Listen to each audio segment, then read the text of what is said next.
اسه زه یو مثال عرض کوم په دې کې به ډېر داسې سپین ږیري مشران ناست وي د هغوی نه د ما حیا وي.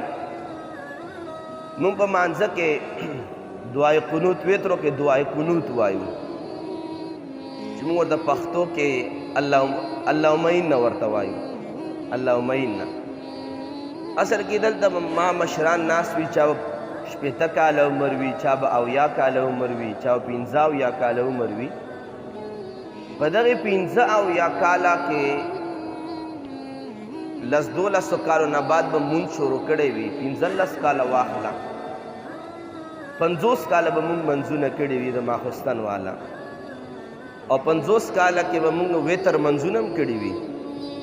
په دغې وترو کې چې کومه مونږ دعا اللهم انا وایو دا دعا ده. 50 کالو کې مونږ ته دا پته ونه لګېده چې وترو کې چې کوم مونږ دعای قنوت وایو په دې کې الله پاک نه مونږ څه غواړو. اللهم انا خو وایو که نه اللهم انا نستعینک ونستغفرک ونؤمن بک ونتوکل علیک ونثني علیک الخیر. مونږ چې کومه دعای قنوت وایو 50 کالم وتر مونځ کړی دی په 50 او دا دعا د مونږ الله پاک نه په دعای قنوت کې څه غواړو او چې ته غواړو 2 قسمه شیونه ته غواړو.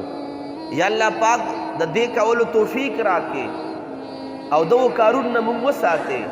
50 کاله وتر کې مونږ ته دا پته ونه لګېده چې په دا وترو کې مونږ د الله نه څه وغوښتل او څه شی ته غوښتی دی چې الله دا را باندې وکړي او دا را باندې مه کوي. 50 کاله هم دعای قنوت وویله خو نن ورځې پورې مونږ ته پته نشته چې 50 کاله مونږ د الله پاک نه چې کوم سوالونه وکړل هغه موږ د څه شي سوال وکړو. څومره لویه کمزوري ده 50 کاله سوالونه خو لیکن بنده ته پته نه لګي زه الله پاک نه څه غواړم. دا د مونږ هغه دیني کمزوري ده چې د قرآن کریم ختمونه ماشاءالله خلک کوي. هم میاشت کې یو ختم کوي خلک یو سپاره د ورځې وایي روټین ځانه جوړ کړی یو میاشت کې دیش ورځې وي یو ختم په میاشت کې کوي.